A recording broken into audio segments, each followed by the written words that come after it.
Hello, hello. It's me, Arden Lee, and the topic of today's video is healing from a breakup.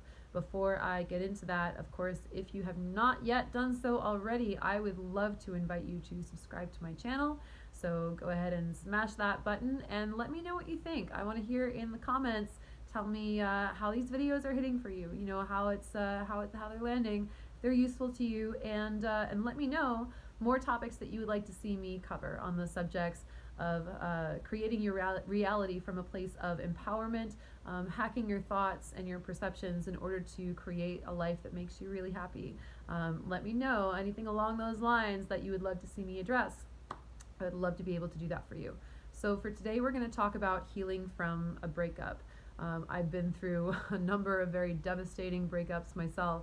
I've actually been dumped on my birthday twice in my life, which is a thing that like you would think would only happen once, right? So I know, I get a lot of people who don't really know me that well, sometimes who like to look at me and say like, well, surely you've never been through a heartbreak as bad as mine. And it's not a competition naturally, but I certainly have suffered heartbreak that has devastated me. That has been,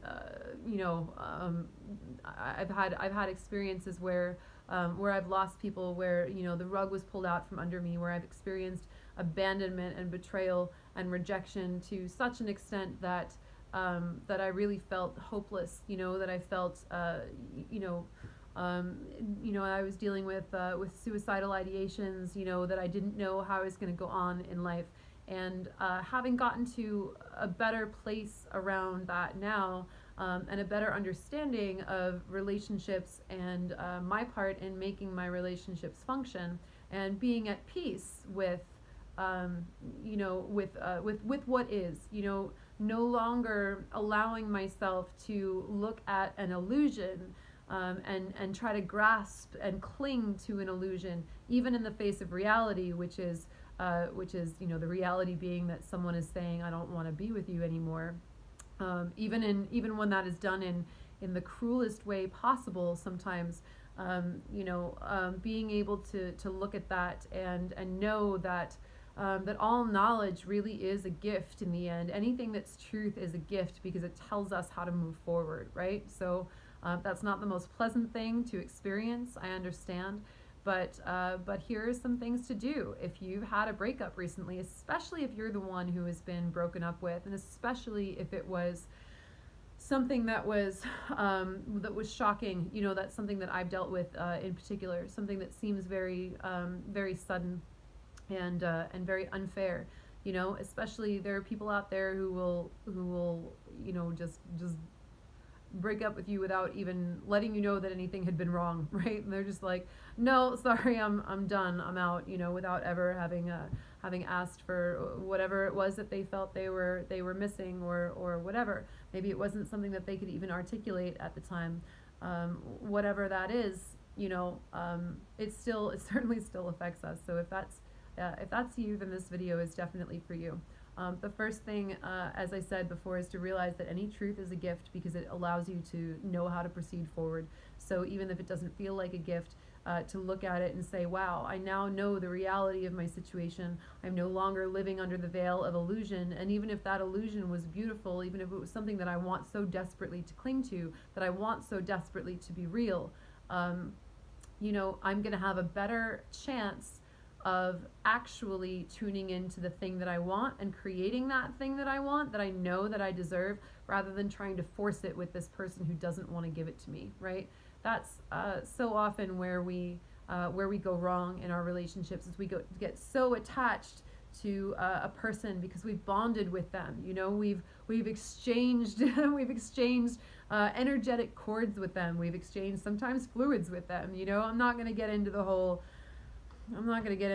like, do men leave their DNA in you or whatever, debate that happens or what have you, because you don't even need to exchange fluids necessarily to feel that pair bonding set in, and you start to really attach those feelings of happiness to that person and need to go back to them time and again to get that fix, right?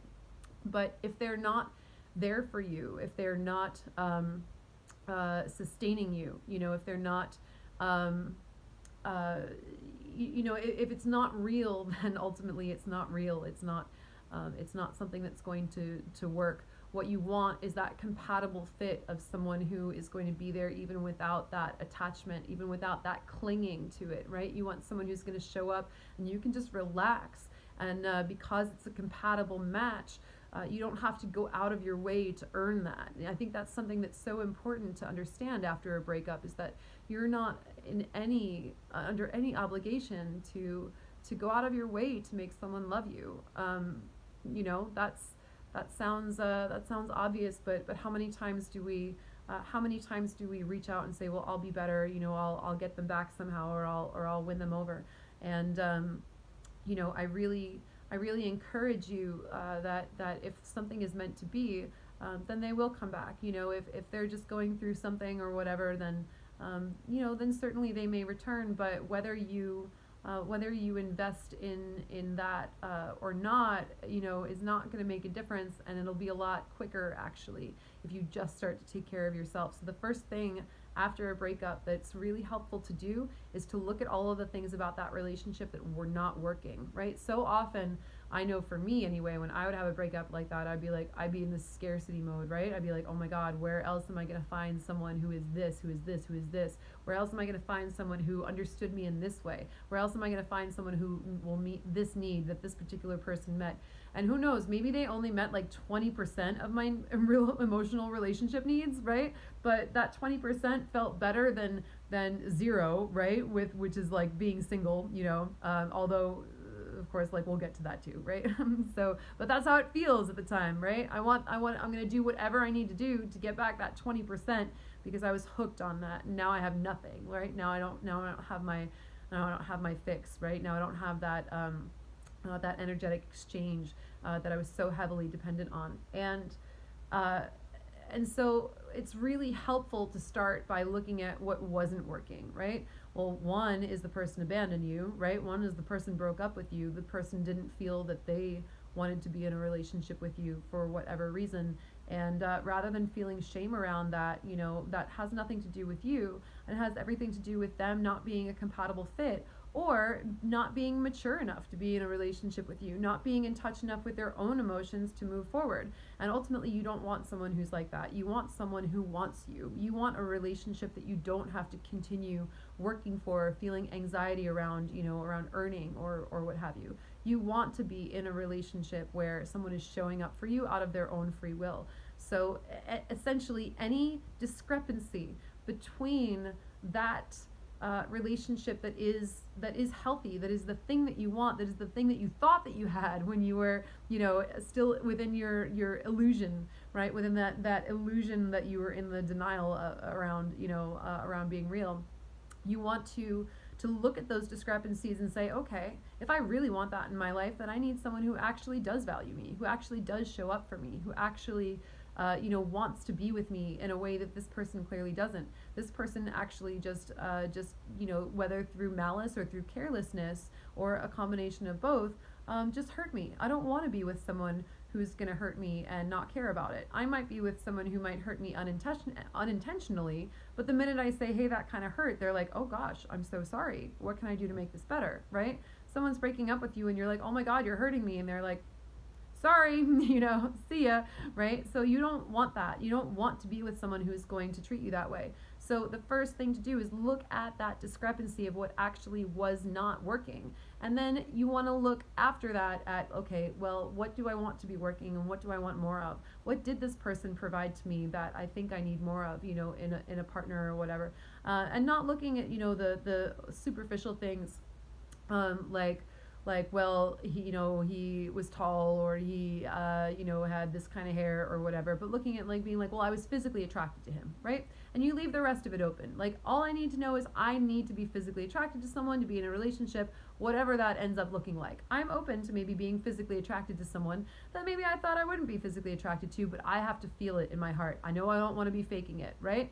So there's one thing, right? What else? So I want to be physically attracted to someone. I want the sex to be great, right? It doesn't have to be like, oh, I need someone who does X, Y, Z, although we all have our wish lists, certainly. But you want to say I want the sex to be good, whatever that looks like. And of course, then you look at that full picture of all the things that you want, all those desires that you want, the things that you want more of, and of course the things that you want that maybe weren't there to begin with, even if you were sort of, benevolently lying to yourself and pretending that they were, and saying, no, this person's okay, it's gonna be fine, he's just, he just needs some time or whatever, he's just under a lot of stress right now, even if he's not treating me that well, like, it's gonna get better, right?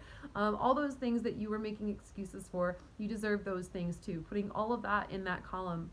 And then really what's really important about breakups in particular is, immediately spending time with people who really love you and who really care about you, because so often in our breakups we tend to get gaslighted, right? We tend to get gaslighted into what our value really is. We feel devalued when someone says to us, I don't want you. We feel like that person is saying, I don't want you, you're not good enough for me, I'm gonna move on to someone better, right? And that's bullshit. There's a lot of times actually that I've been broken up with, people have moved on to other people that were again,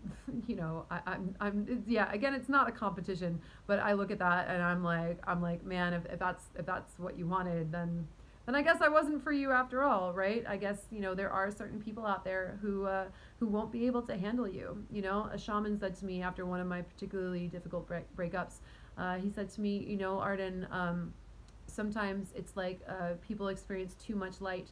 You might be bringing someone so much light and so much goodness, and they're not used to that. When you've been in the dark for so long, the light blinds your eyes. So it's not about you. It's not about the quality of you. It's not that you weren't enough. Maybe you actually were too much for this person, but not in a way that means that you should have to apologize for. You just need a person with a greater capacity for all of the love that you have to give, someone who is better able to receive that, right?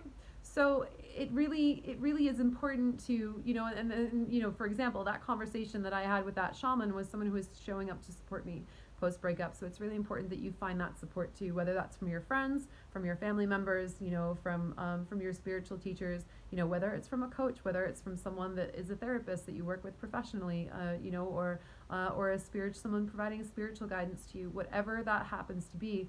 Go to those places where you really feel loved, ask for that nurturing and that nourishment, and just remember all of the things that your last relationship was lacking, and know that as you move on, you're not going to settle for any less than what you had, and you're going to make sure that it's even better than the last time. And I guarantee you, if you set your standards like that, the universe absolutely will rise up to meet that. Maybe, it may take a little while of you being single for a bit to really adjust to being comfortable with yourself and knowing also what you deserve, and really starting to assimilate that belief organically, really bringing that belief into an embodied knowing of what you deserve in the relationship. But I guarantee you that time is really well spent, and things in your life are going to change dramatically. Remember that if you really think your last relationship was the best that you could do, that's clearly not true, because it ended, and you are going to find something so much better. That right there is an invitation. It is a call to step up and to see all the gaps in where you're not allowing possibilities of something being even better than your last thing. Even better than that last relationship. What's next? What would be better for me? What would be better than that? And that, even just asking yourself that question, what does a better relationship than that one look like? That's guiding you already and orienting you in that right direction to make that progress forward. So thank you again so much for listening for today. I super appreciate you. I hope this was helpful. If you are going through a breakup, I feel for you, and I hope that things get better. And I know that they can. I know that they can if you orient yourself in that direction of saying, I'm going to raise my standards even higher. I'm going to insist on being treated even better the next time around. That absolutely, the universe will rise up to meet the standards that you set for yourself. And so I hope this was helpful. Thank you for listening.